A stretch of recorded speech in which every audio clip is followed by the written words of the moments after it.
¿Qué significa la disciplina en la iglesia? Bueno, realmente hemos querido dar un tema distinto a lo que hemos venido dando. Damos un pequeño descanso a todo lo que hemos estado aprendiendo. Yo sin duda, por supuesto, soy una persona que recibe en primer lugar toda la enseñanza que Dios me da y por supuesto la digiero, la mastico, por decir así, y estoy ahí saboreándola en primer lugar. Y luego, por supuesto, llega el momento en compartirla, ¿no? Y en esta ocasión somos como un pueblo de Dios en el cual requerimos de todo el conocimiento y todo el consejo de la Escritura para entender realmente lo que Dios quiere de cada uno de nosotros. Y cuando vinimos a la congregación para adorar a Dios y, por supuesto, escuchar lo que Dios quiere decirnos, pero también para saber lo que debemos cambiar, ¿no es cierto? Para también lo que debemos adaptar a nuestra vida y por supuesto las cosas que debemos ajustar cada día debe ser eso, un paso a la vez. Así como predicamos un versículo a la vez, así también la congregación, yo mismo tenemos que dar un paso cada día, mejorando nuestra situación delante de Dios, siendo mejores delante de nuestro Padre Celestial. Y por esta razón hoy en este día he querido explicar el tema que a veces parece controversial, porque no se ha entendido correctamente. En realidad, una iglesia que no practica la disciplina, en realidad no es iglesia. Por una simple y sencilla razón, porque dejaría prácticamente la puerta abierta para el pecado. Ese es el punto, ¿no? Ahí está. Y entonces cada quien haría lo que quisiera, ¿no? Y así como Dios nos encarga esa responsabilidad, así también nos demanda su cumplimiento, hermanos. Ese es el punto. En otras palabras, cuando cada día es más clara la explicación de la Escritura, ellas mismas nos hacen una gran demanda hacia nosotros. Nos demandan a cada uno de nosotros a cambiar aspectos y cosas que están ahí encima de uno y tenemos que limpiarnos cada día. Su cumplimiento en cada uno de nosotros tiene que ser evidente delante de Dios, evidente delante de los hermanos, evidente consigo mismo.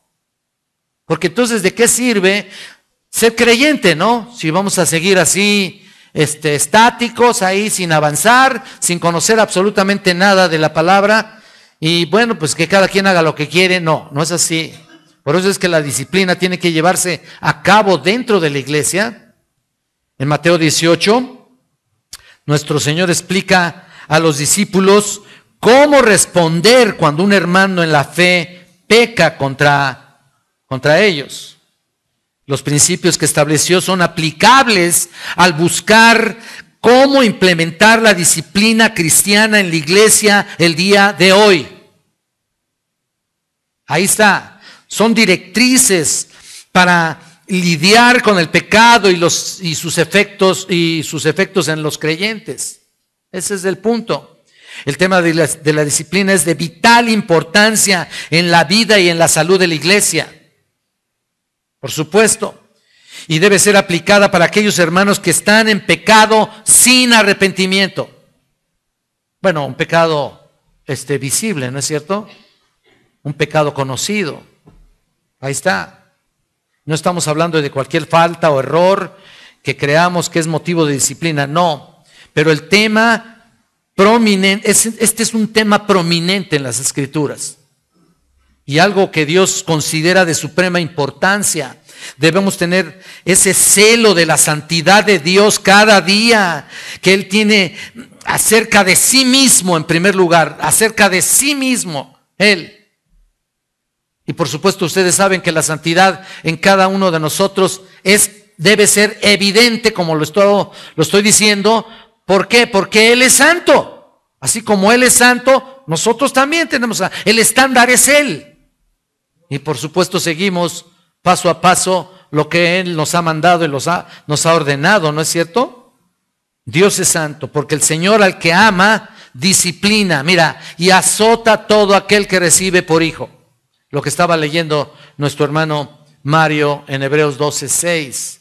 Y entonces Dios ha delegado a la iglesia la autoridad, la responsabilidad de disciplinar a algunos miembros que viven todavía en pecado y sus vidas no han sido transformadas. Desde luego, cuando vemos vidas que no han sido transformadas, pues no sabemos a veces ni siquiera cuál pecado es, ¿no? Pero sencillamente cuando vemos que no hay fruto digno de arrepentimiento, o vemos que su vida espiritual que está estática, sin fruto, sin realmente un cambio de vida evidente, obviamente tenemos que darnos el valor y con la autoridad del Señor ir con aquel hermano con amor. Vamos a leer nuestro texto. Vean Mateo 18. Mateo 18, de los versículos 15 al 20. Noten aquí, por tanto, si tu hermano peca contra ti, ve y repréndele tú y él solos. Si te oyere, has ganado a tu hermano. Mas si no te oyere, toma aún contigo a uno o dos, para que en boca de 2 o 3 testigos conste toda palabra. Si no los oyere a ellos, dilo a la iglesia, y si no oyere a la iglesia, tenle por gentil y publicano.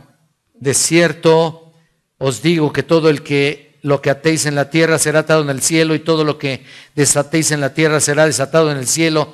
Otra vez os digo que si 2 de vosotros se pusieran de acuerdo en la tierra acerca de cualquier cosa que pidieren, les será hecho por mi Padre que está en los cielos. Porque donde están 2 o 3 congregados en mi nombre, ahí estoy en medio de ellos. Entonces se le acercó Pedro y le dijo: Señor, ¿cuántas veces perdonaré a mi hermano que peque contra mí? ¿Hasta 7? ¿Hasta 7? Jesús le dijo: no te digo hasta 7, sino aún hasta 70 veces 7.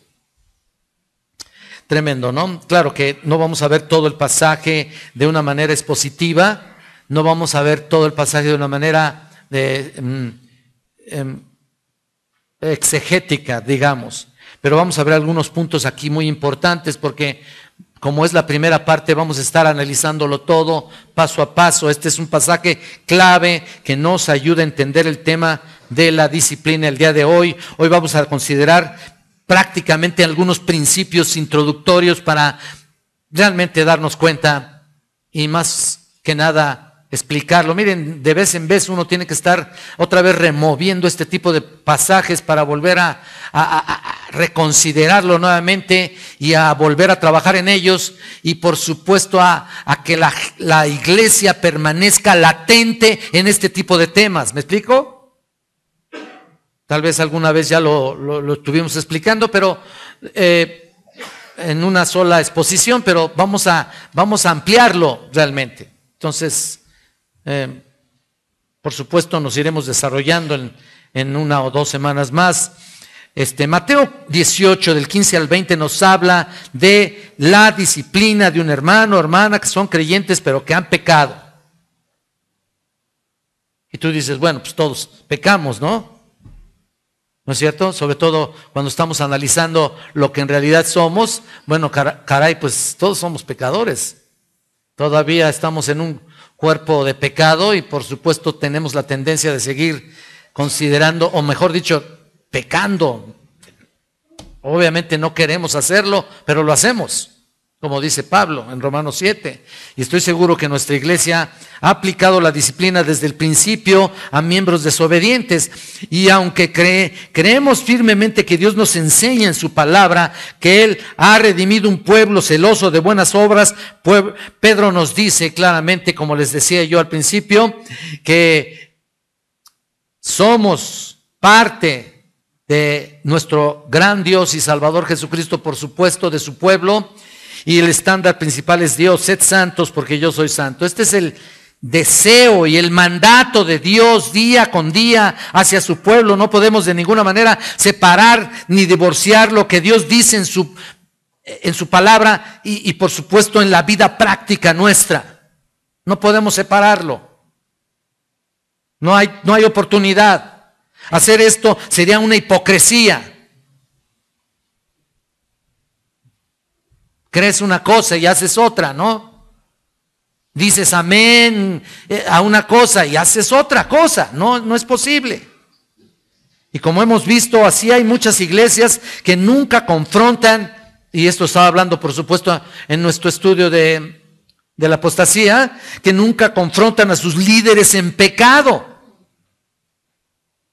Y aprovechando de eso, por supuesto, ¿no? E independientemente de la falta de compromiso con la palabra y la apostasía que prevalece, la tolerancia a la práctica del pecado en la iglesia la corrompe, la entristece y por supuesto ofende y deshonra a Dios y a su palabra bendita.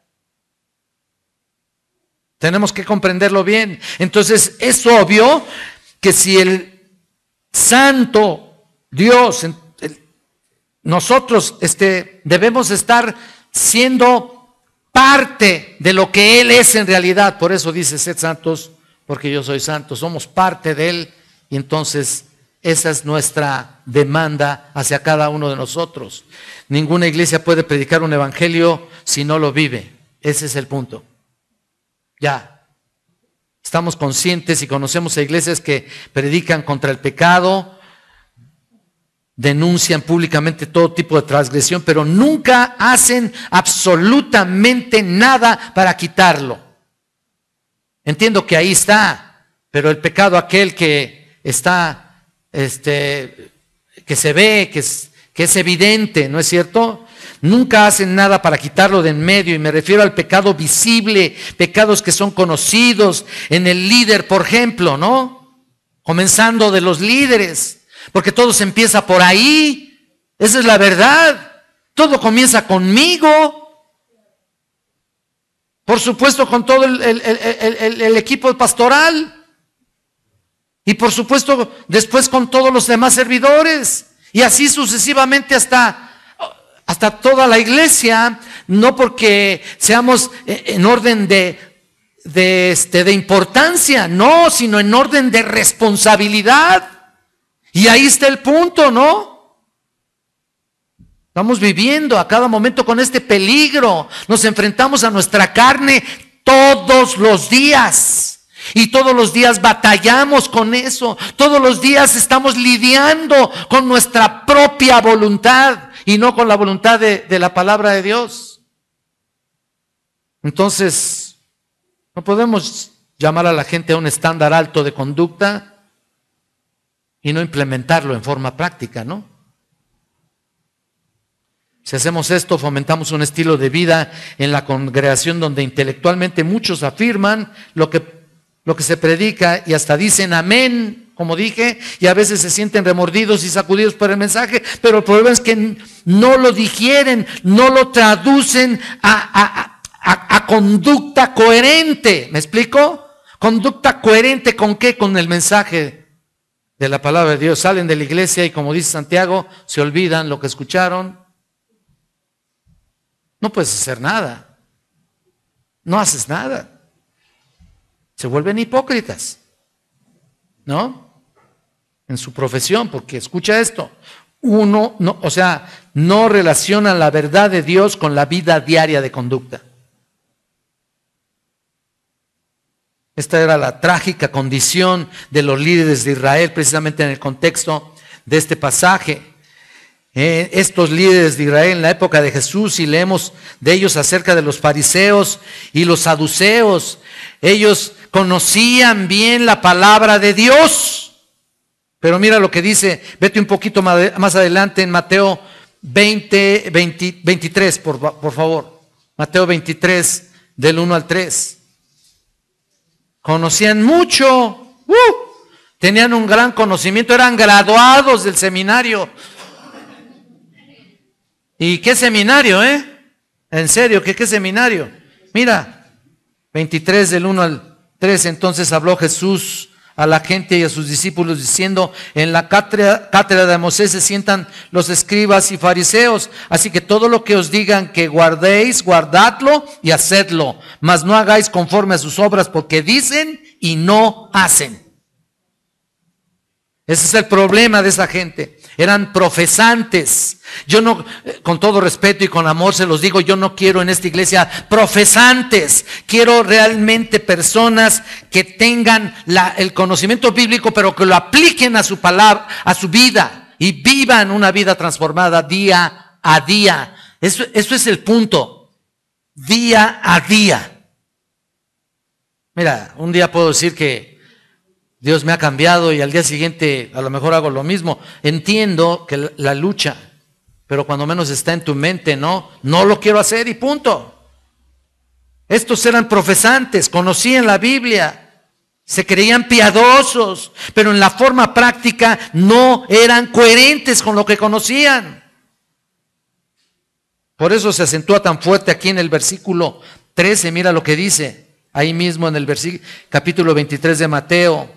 Mas hay de vosotros, escribas y fariseos, hipócritas, porque cerráis el reino de los cielos delante de los hombres, pues ni entráis vosotros, ni dejáis entrar a los que están entrando. ¡Wow! Hipócritas. En otras palabras, actores. Querían aparentar algo, pero no habían cambiado. Que quede claro, no podemos llamar a la iglesia a implementar, escuchen, un estándar de conducta cristiana y nosotros, los que estamos al frente o cuando menos los que estamos enseñando, no aplicar nada, ¿no? No podemos hacer eso. De eso es precisamente lo que habla el capítulo 18 de Mateo. Muchos piensan que implementar la disciplina en la iglesia es emitir un tipo de juicio, ¿no? No me juzgues, ¿no? Un juicio que no nos corresponde y usan como base un pasaje que ha sido malinterpretado en Mateo 7, donde el Señor dice, no juzguéis para que no seáis, ¿qué? Juzgado, ¿no? Lo aplican. Mira, la gente puede aplicar cualquier texto, cualquier cosa. Y sacan la Biblia. Y se defienden con la misma Biblia. Bueno, pobres, ¿no? Pero no la entienden. Porque aplican muy mal. Estas personas creen que este principio enseña que cada individuo en la iglesia es libre de vivir la vida que él escoja en la privacidad de su medio ambiente, ¿no? Como sea y donde sea, y por supuesto, esto no viene de la Biblia, sino de la sociedad en la que vivimos. Nuestra cultura dice, vive y deja vivir, ¿no? Pues, vive y diviértete. Entonces la exhortación de Mateo 7, no juzguéis para que no seáis juzgado, no tiene nada que ver con la implementación o implementar la disciplina bíblica en la iglesia, la cual nos llama a predicar. Mira, cada creyente es responsable de vivir su vida para la gloria de Dios y para la edificación de los santos, correcto, por supuesto. Dice Pablo, todo lo que hagáis, hacerlo de corazón, no hacerlo para la gloria de Dios. ¿Te acuerdas lo que dice? Ok, y todo lo que hacemos en la iglesia es para el beneficio, para la edificación, para todos los santos. Y la Biblia es muy fuerte y clara en cuanto a la confrontación del pecado en el pueblo de Dios. Es muy clara. A veces no nos atrevemos, pero es muy clara. Él nos manda a predicar y mantener su estándar de santidad en la iglesia, por supuesto, nosotros siendo un ejemplo. Vamos a un pasaje donde encontramos una ilustración aquí preciosa, precisamente de lo que estoy diciendo, de la actitud que Dios tiene para con el pecado, para que ustedes vean el estándar de Dios y vean cuál es la actitud de pecado de los hombres. Vayan a Hechos, por favor, el libro de los Hechos. Vayan al capítulo 5, por favor.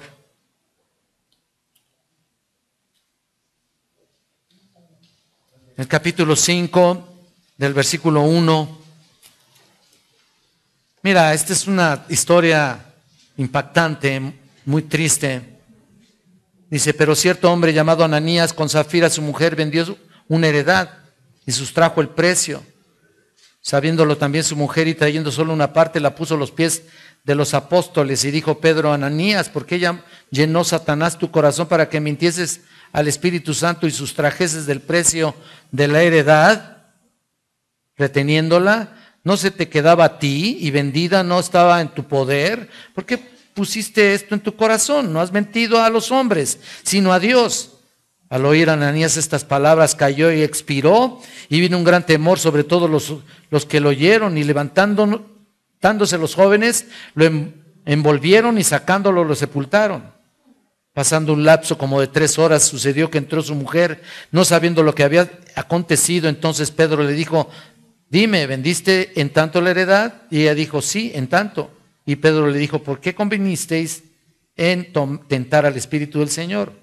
He aquí a la puerta de los pies de los que han sepultado a tu marido, y te sacarán a ti. Al instante ella cayó a los pies de él y expiró.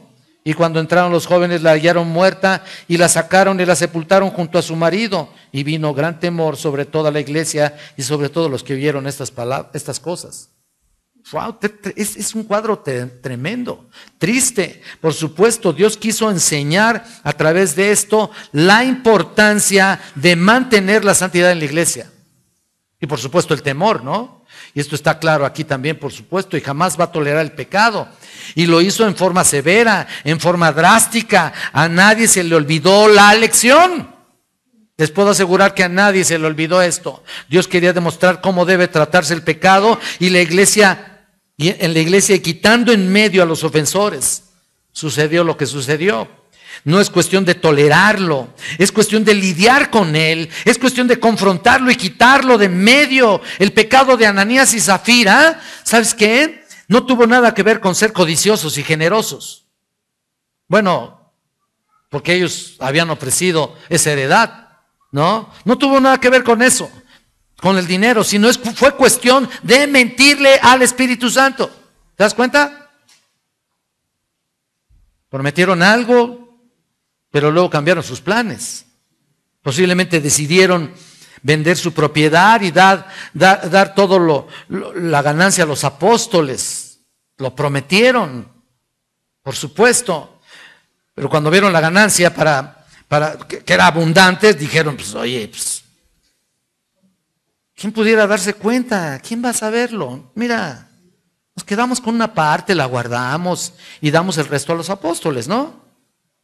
Total, nadie se va a dar cuenta de esto, ¿no? Seguramente pensaron que nadie se iba a percatar. Incluso podían haber pensado que la congregación los animaría en su generosidad y los admiraría también. Qué generosos, hermanos, ¿no? Sin embargo, resolvieron guardarse una parte que ya no era de ellos. Ese es el punto. Le habían robado al Señor y mentido al Espíritu Santo. Y Pedro podría haber dicho: bueno, mira, al fin y al cabo dieron una buena suma de dinero, pues ¿qué tiene? Se quedaron con algo. Pues me voy a hacer de la vista gorda aquí, ¿no? Porque, pues para no causarles ningún daño a estos pobres, ¿no? Me da mucha pena decirles, pero pues no los quiero ofender, ¿verdad? No fue así. No fue así, al contrario, de una manera contundente, impactante, inmediata. Los encaró. ¿Por qué permitiste que Satanás llenara tu corazón? ¿Te imaginas?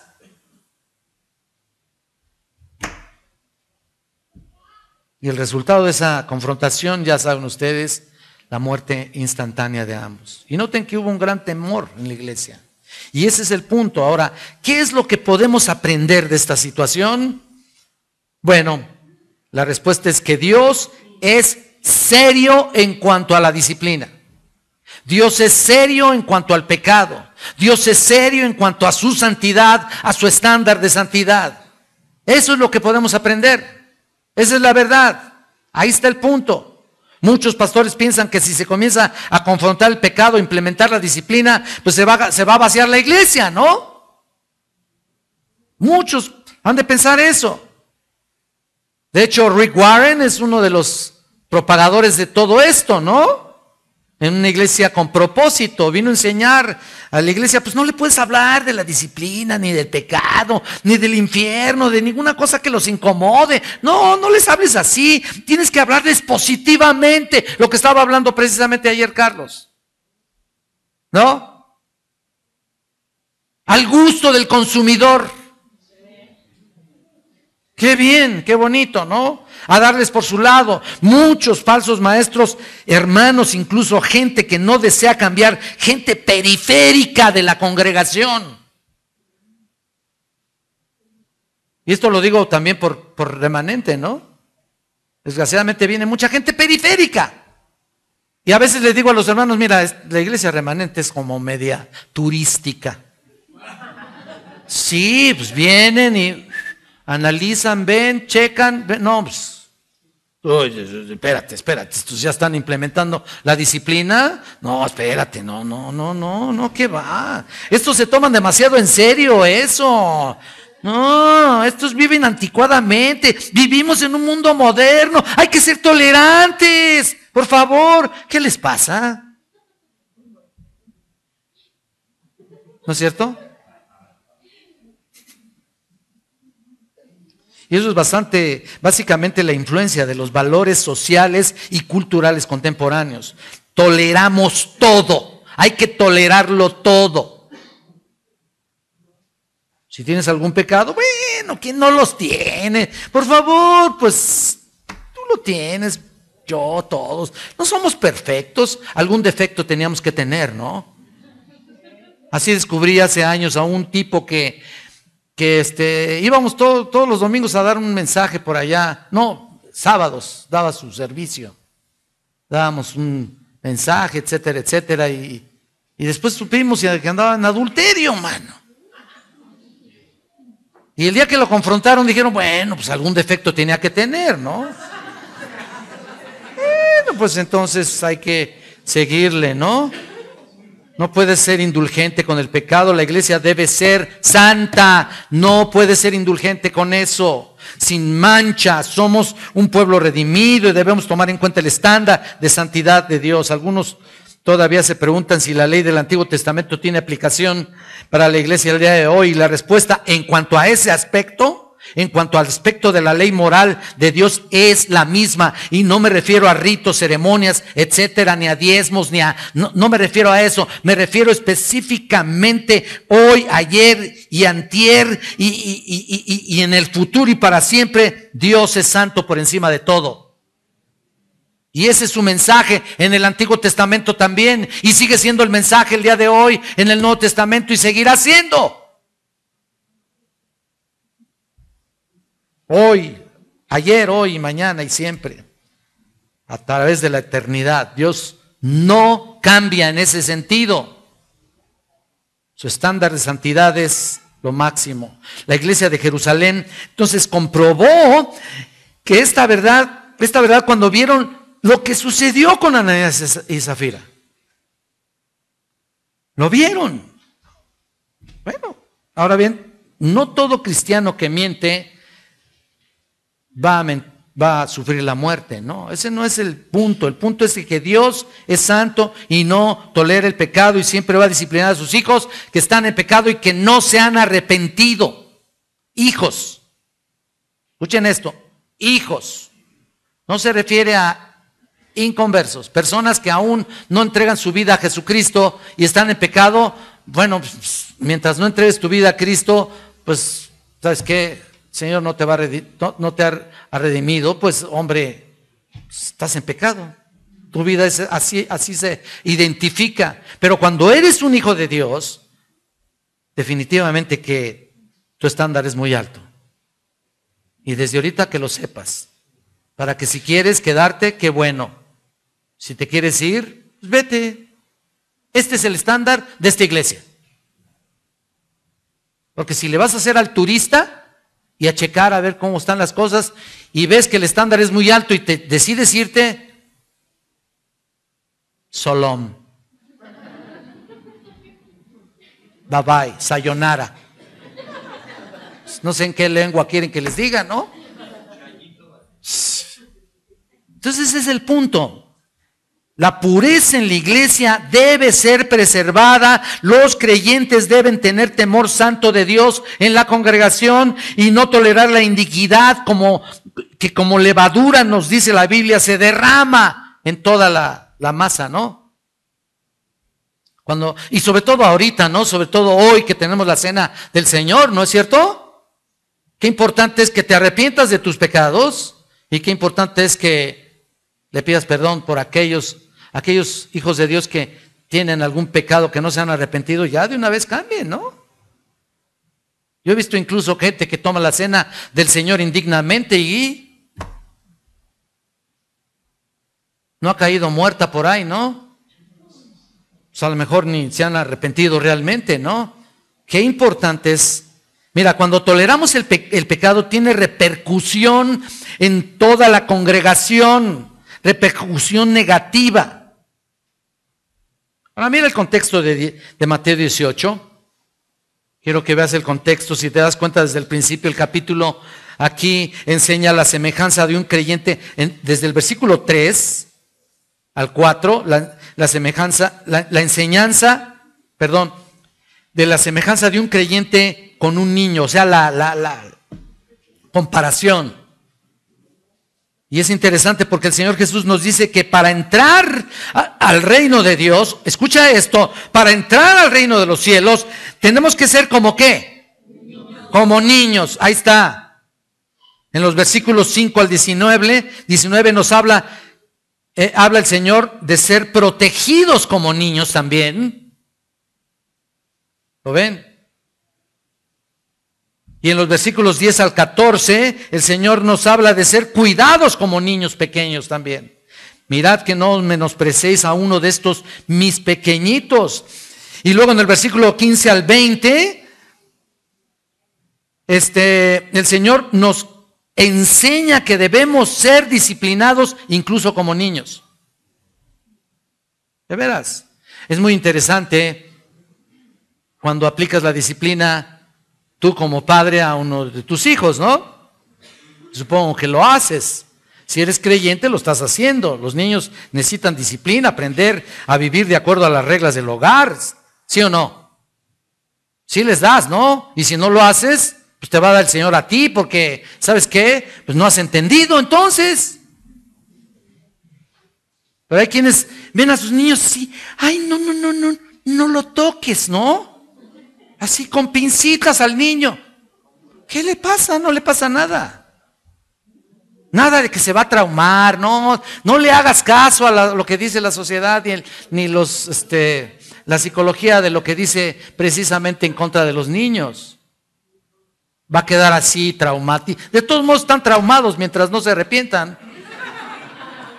Más que eso, imagínate. Ahí está, los niños necesitan ser disciplinados. ¿Sabes qué? A veces también tú necesitas, antes de que te sigas riendo. Tú y yo necesitamos también la disciplina para obedecer las reglas de la familia de Dios. Este es el punto.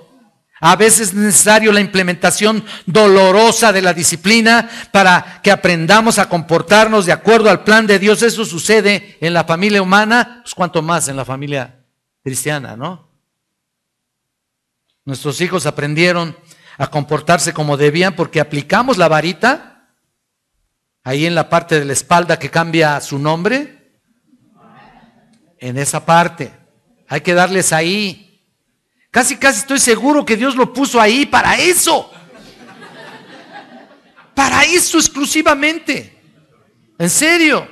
Incluso es ahí donde le puedes dejar la varita bien marcada y se borra bien rápido.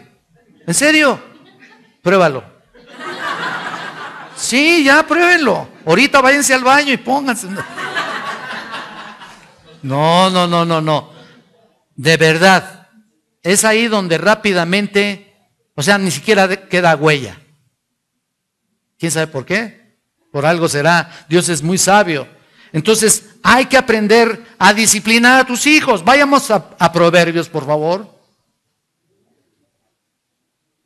Proverbios capítulo 3, versículo 11. Dice la palabra: no menospreciéis, hijo mío, el castigo de Jehová, ni te fastigues de su corrección. Proverbios 3, 11. Así como un padre disciplina a sus hijos, mira, nuestro Padre Celestial también necesita disciplinarnos a nosotros. Vayan al capítulo 10. Proverbios 10:13, ustedes saben, en los labios del prudente se halla la sabiduría, mas la vara es para las espaldas del falto de cordura. Aquí no te está diciendo la edad, no te está diciendo la edad, pero desde luego que es importante hasta donde se pueda, ¿no? La última vez que yo le di a mi hijo fue a los 19 años, al mayor. No se asombren, pues ¿qué? Tú tienes 56 y te sigue dando. ¿No? ¿Por qué? Y creo que le atiné a la edad, Esa es la verdad. Y él me lo agradeció, me dijo, gracias papá, ya lo necesitaba. Gracias a Dios. Versículo 22, mira, en capítulo 22, perdón, de Proverbios también, 22:15, la necedad está ligada en el corazón del muchacho, mas la vara de la corrección la alejará de él. Entonces, es muchacho, O sea que ya, así nada de que, dile con palabras, verás que va a entender. Sí, puede que la entienda, pero al rato lo olvida. Mira, capítulo 23, versículo 13. No rehúses corregir al muchacho, porque si lo castigas con vara, no morirá. Todos estos pasajes nos enseñan claramente que en contraste a lo que la gente en la sociedad piensa. Entonces, que una demostración genuina de amor es tolerar y disciplinar, y no disciplinar, perdón. Es lo que la sociedad aplica, ¿no? Es todo lo contrario. Los padres que odian a sus hijos, que no aman a sus hijos, que no los disciplinan, no los corrigen. Por eso ves que ellos hacen lo que quieren. Y finalmente, para traerlos a los pies de Cristo, ¿qué tal? Un problema, ¿no? La disciplina en el hogar se transfiere, por supuesto, o mejor dicho, la disciplina de Dios se transfiere a la disciplina del hogar. Por eso es que encontramos en Hebreos ese pasaje que leyó mi hermano. Vamos a leerlo nuevamente rápido. Hebreos capítulo 12, del 5 al 8. Y habéis ya olvidado la exhortación que como a hijos se os dirige diciendo, hijo mío, no menosprecies la disciplina del Señor, ni desmayes cuando eres reprendido por Él, porque el Señor al que ama disciplina y azota a todo aquel que recibe, a todo el que recibe por hijo. Si soportáis la disciplina, Dios os trata como a hijos, porque ¿qué hijo es aquel quien el Padre no disciplina? Pero si se os deja sin disciplina, de la cual todos han sido participantes, entonces sois bastardos y no hijos. Bastardos significa hijos ilegítimos.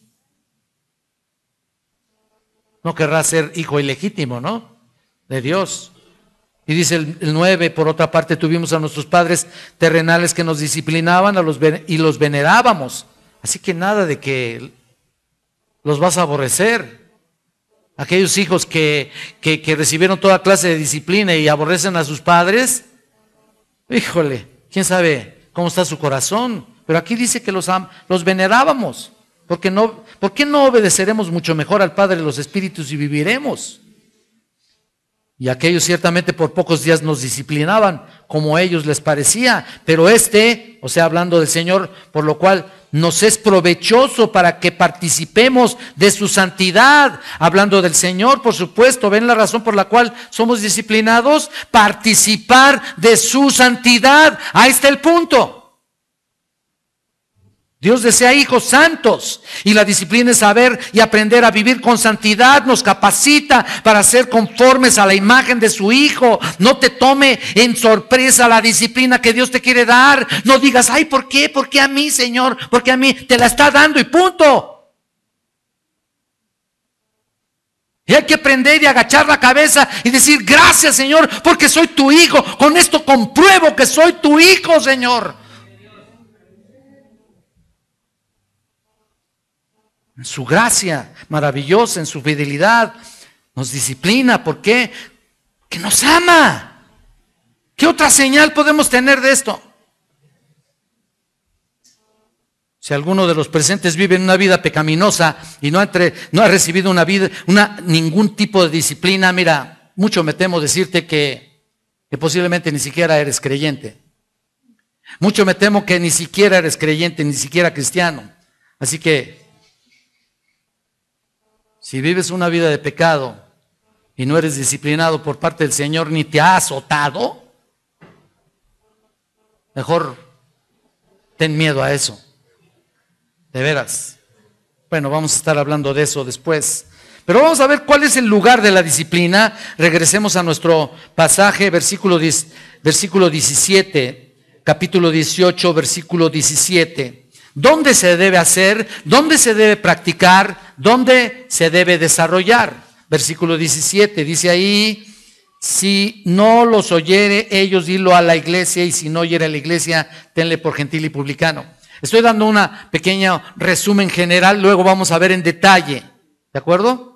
Entonces vean ustedes, aquí muestra claramente que se lleva a cabo la disciplina en la iglesia, la palabra eclesia, que se menciona aquí 2 veces, incluso si lo ves, 2 veces. Jesús quería que sus discípulos supieran que la disciplina tiene que ser un lugar, en el lugar mismo, en el mismo seno de la asamblea de los redimidos. ¿Me entienden? Ese es el punto. La congregación de la comunidad del pueblo de Dios. Y esto lo malinterpretaron muchos líderes, ¿Se acuerdan de Jim Jones? No sé cuántos se acuerden del falso maestro que se suicidó en la Guyana después de matar a 1000 personas ahí. Este Jim Jones, antes de irse a la Guyana, los disciplinaba delante de la gente aquí.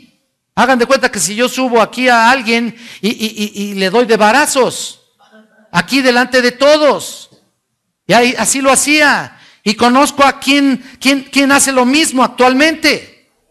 Los disciplina, el pastor los disciplina, los lleva a su oficina y le dice: te toca vara. ¿Ah, no lo creen? No estoy mintiendo. Ese es el punto. Te toca vara.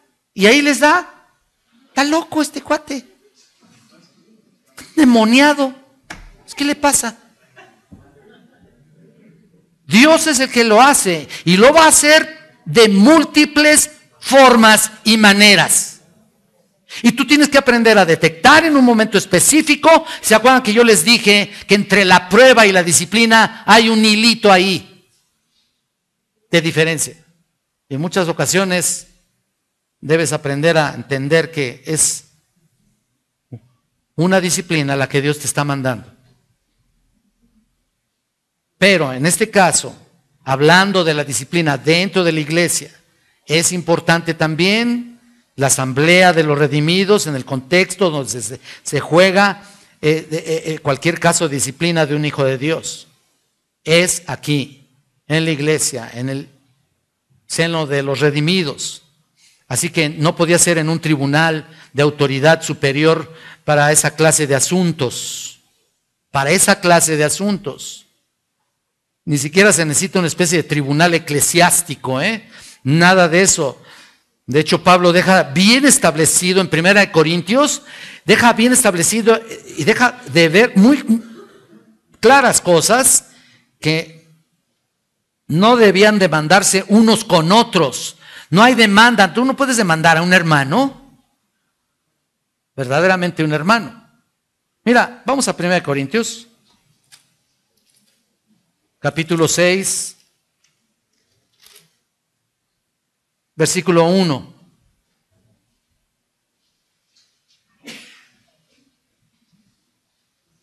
Dice: ¿osa alguno de vosotros, cuando tiene algo contra otro, ir a juicios delante de los injustos y no delante de los santos? En otras palabras, ¿alguno de ustedes lleva pleitos y problemas ante tribunales de hombres no regenerados y no ante la autoridad de la iglesia o a los hermanos en la fe? Lo que significa es que ningún caso de índole espiritual se tiene que tratar en asuntos delante del tribunal pagano.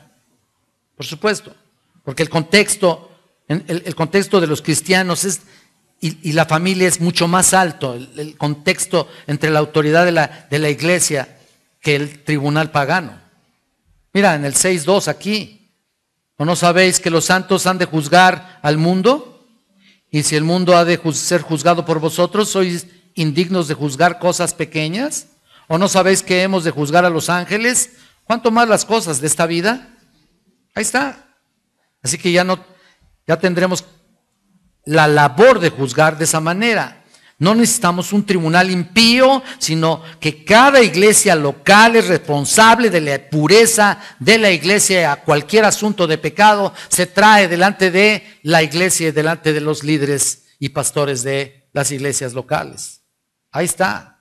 Y no delante de un tribunal de inconversos. Ahí.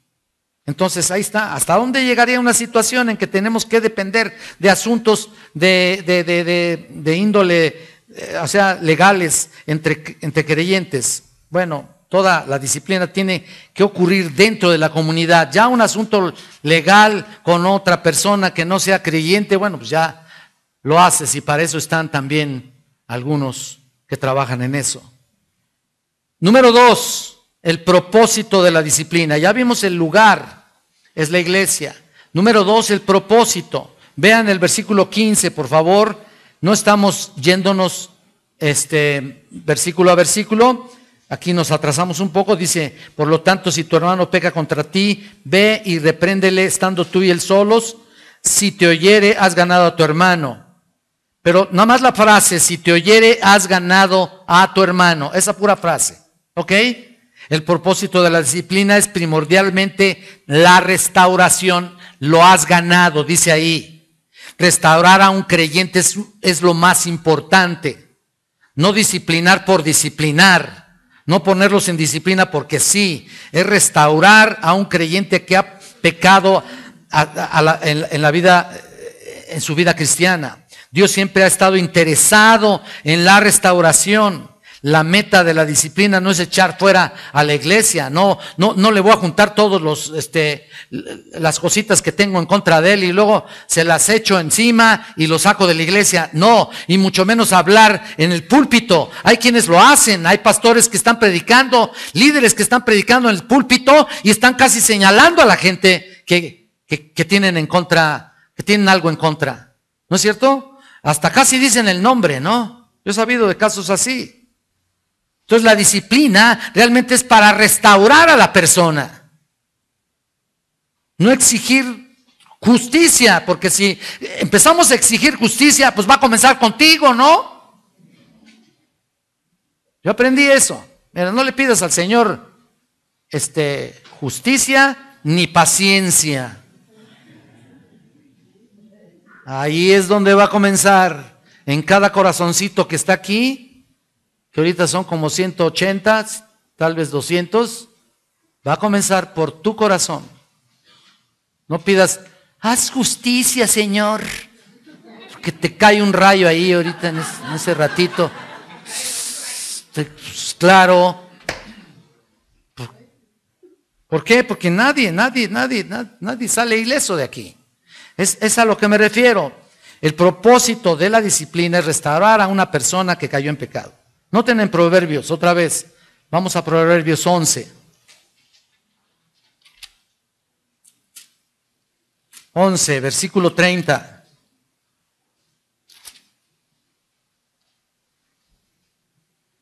Dice la Biblia: el fruto del justo es árbol de vida, y el que gana almas es sabio. Y lo puedes comparar también con Gálatas 6:1, que nos hace ver que con mansedumbre, vosotros que sois espirituales, si no me equivoco es ese versículo, ¿no? Restaurarle con espíritu de mansedumbre, ¿no? Ahí está el punto.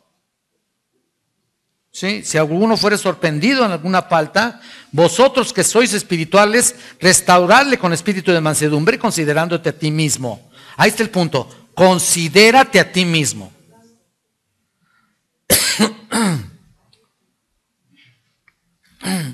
Considérate.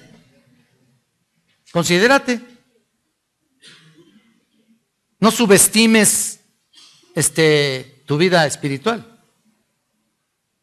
Te sientas muy sabio, muy espiritual, y al rato tú también estés cayendo. El que diga estar firme, ¿qué? Entonces ahí está. Esto es Causar realmente, hacer volver al hermano es lo más importante. Es como si alguien ha tropezado, pero no se arrepiente. Debemos restaurar al caído. ¿Cómo? Con humildad. Cada uno es débil y lo sabemos. Podemos caer, nuestra carne es débil. Mira lo que dice Santiago. Vamos un poquito a Santiago para que noten ustedes. Les estoy dando todo una especie como de resumen general de lo que estaremos también observando. Y aquí en Santiago, en el capítulo 5, exacto, versículo 19, mira lo que dice: hermanos, si alguno de entre vosotros se ha extraviado de la verdad y alguno le hace volver, sepa que el que haga volver al pecador del error de su camino, salvará de muerte un alma y cubrirá multitud de pecados. Ahí está. Este es el propósito de la disciplina. Ahora mira, ¿qué pasa? ¿Qué sucede? Volviendo a Mateo 18, nota la expresión, has ganado, has ganado a tu hermano. Ahí está el punto. Es un término griego que se usaba, escuchen esto, un término griego que se usaba en el asunto de comercio, en el mundo comercial. Significaba una acumulación de riqueza monetaria o bienes. Has ganado. Pongan atención a este punto porque es muy importante.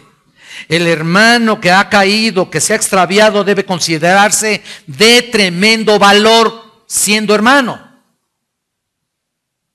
Porque tal vez era alguien que enriquecía a la iglesia con un ministerio determinado, con sus dones, etcétera. Y su caída representa una tremenda pérdida. Incluso hasta muchas ocasiones hasta un tropezadero ahí de muchos débiles por ahí, ¿no? ¿No es cierto? Un tesoro valioso que se ha perdido temporalmente y que deseamos buscar y restaurar. Ahora déjenme decirles algo. Sin embargo, un pastor que ha caído en adulterio y es comprobado, queda fuera permanentemente del ministerio. Dice Proverbios 1, el que comete adulterio es falto de entendimiento, heridas y vergüenza hallará, y su afrenta ¿qué? Nunca será borrada. No puede la persona volver al ministerio. Nunca. ¿Oyeron? Nunca. Ese es el problema con muchos que andan por ahí y que caen con la del coro, con la secretaria, o que se van con quién sabe con quién y regresan muy campantes y según esto arrepentidos, 3 meses de disciplina y peor hasta con gastos pagados, ¿no? Y a los 3 meses ya regresa al ministerio. ¿Qué locura es esa? En cambio, un hermano, o sea, ¿por qué es esto? Porque al que mucho se le da, ¿qué? Mucho se le ha demandado. Ese es el punto. Entonces, una persona que tiene menos responsabilidad en ese sentido, que cae en algún tipo de pecado, bueno, puede ser restaurado, por supuesto. Acuérdate que es una persona que está así, pues se duele, todos los miembros se duelen juntamente con él. Esa es una realidad. Entonces, el punto es ese. Ahora, algo que nos ilustra la actitud de Dios tiene para con aquellos que se extravían. Mira, volvamos a Mateo 18, versículo 12 al 13. ¿Qué os parece? Si un hermano tiene, es una ilustración. Si un hermano tiene 100 ovejas y se descarría una de ellas, ¿no deja las 99 y va por los montes a buscar a la que se había descarriado? Y si acontece que la encuentra, de cierto os digo que se regocija más por aquella que por las 99 que no se descarriaron. Cuando un hermano tiene un valor incalculable para Dios, por eso cuando uno de ellos se extravía y peca, debemos hacer lo posible para restaurarlo. Ya dijimos, como Gálatas 6:1, habla de la restauración que es catartizo. La palabra restaurarle con espíritu de mansedumbre es catartizo en Gálatas 6:1. uno. Tiene la idea de reparar al grado de dejarlo en la posición original. Ese es catartizo.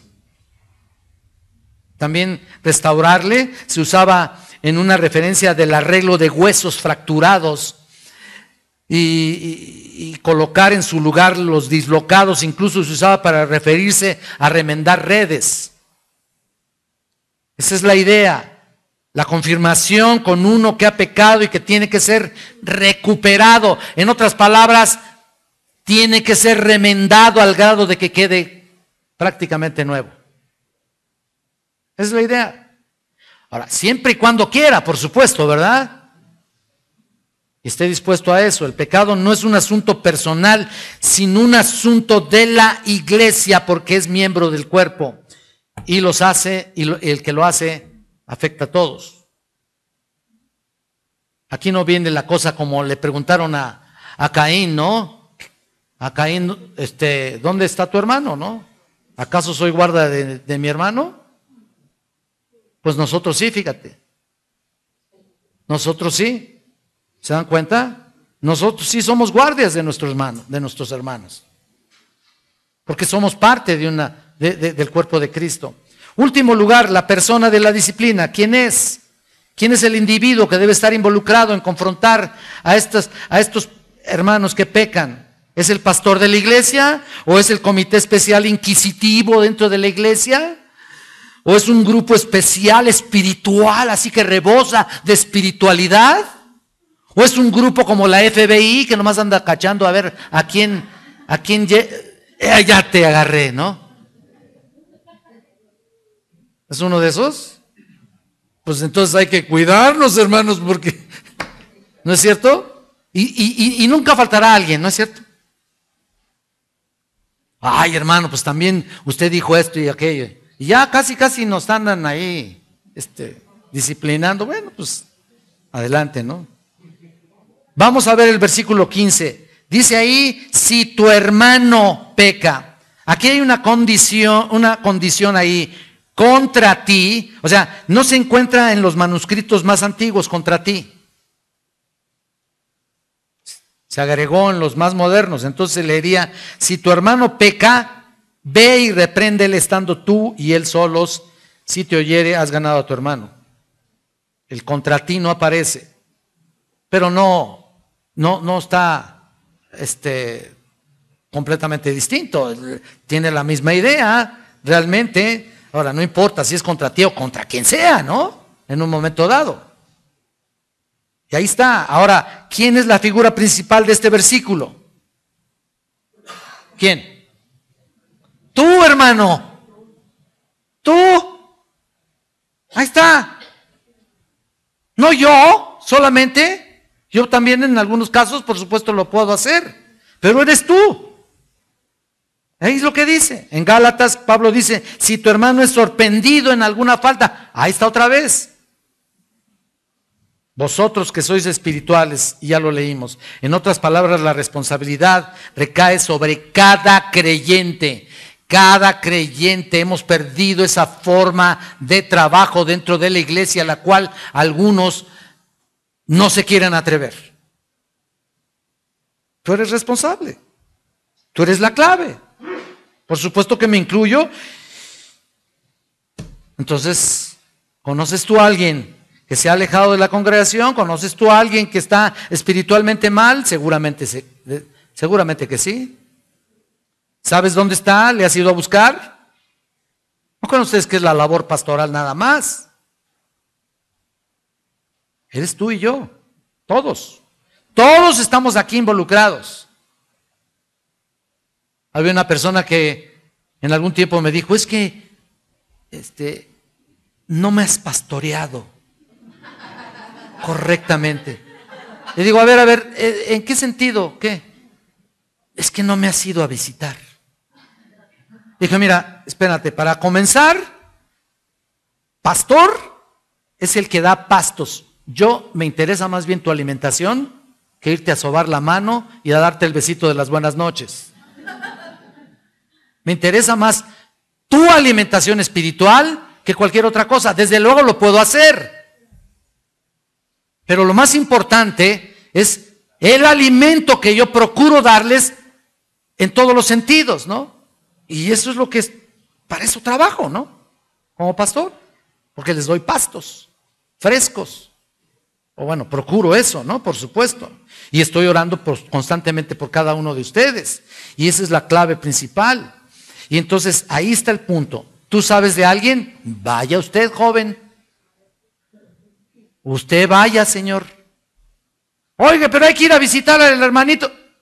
Pásele, vaya usted. No se necesita nadie especial para estar ahí. Hay personas que requieren del pastor a fuerza. Y si no va el pastor, no se sienten visitadas. No es así, hermanos. Dios quiere usarte. Dios dice que eres la clave. Tal vez Dios quiere usarte a ti. No podemos pasar por alto esta responsabilidad. Aquí hay tres cosas importantes. Tres cosas importantes si entramos a un aspecto práctico. Disponibilidad, celo y pureza. Apúntale, pues, una memoria infiel, mira, una de papel. Disponibilidad, celo y pureza. Esas son las tres cosas que tanto tú necesitas como yo para ir a ver a alguien. Disponibilidad, primero, tenemos que estar dispuestos a confrontar a alguien. No precisamente la visita, confrontar a alguien en su pecado. En el versículo 15 notamos el verbo, ve y repréndele. ¿Lo estás viendo? Ve, estando tú y él solos, repréndele. Fíjate nada más. Ve y dile, es lo mismo, es la misma.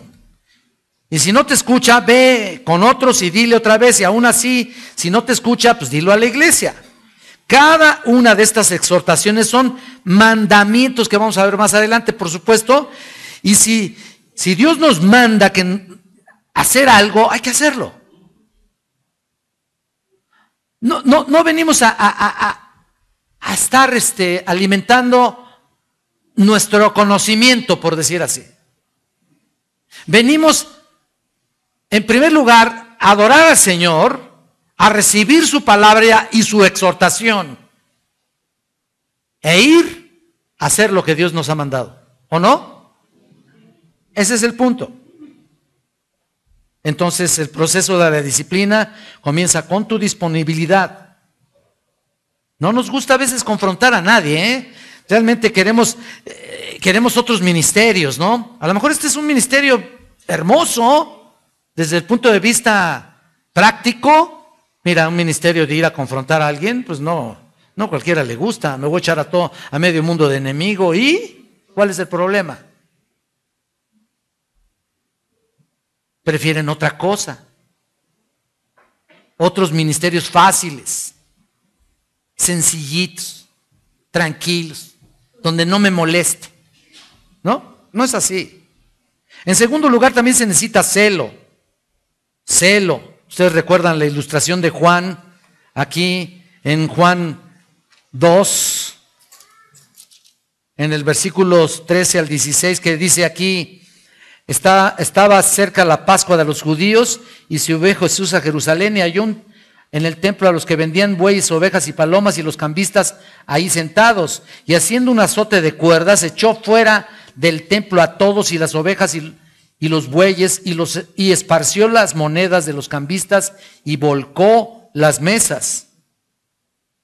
Y dijo a los que vendían palomas: quitad de aquí esto, y no hagáis de la casa de mi padre casa de mercado. Entonces, ¿qué es lo que motivó a Cristo a hacer todo eso? El celo. El celo de tu casa, ¿qué? Me consume. La santidad de Dios está en juego por personas que no lo hacen ya. Yo recuerdo que al principio de mi vida cristiana, pues había gente que te estaba exhortando. Llegaba ahí, había unos que ya se desfasaron, ¿no? Pero había gente que lo hacía con muy buena intención. Te veían en algún sentido algo que no estaba correcto, iban contigo y con el pasaje correcto, ¿eh? Oye, hermano, pues yo he visto que como que llegas tarde. Digo, no es alusión, pero de una vez les digo, ¿no? Llegas tarde y dice la Biblia que aprovechando bien el tiempo, mira, ven a alabar al Señor, mira la palabra de Dios, ya, le explicabas el texto. Y había otros que no sabían aplicar muy bien, pero la intención era buena. Y con amor, con mansedumbre.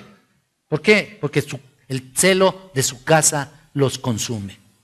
En tercer lugar, pureza. Es obvio aquí en tercer lugar este punto, porque necesitamos subrayar que es imposible confrontar a alguien si nuestra vida no está caminando en santidad.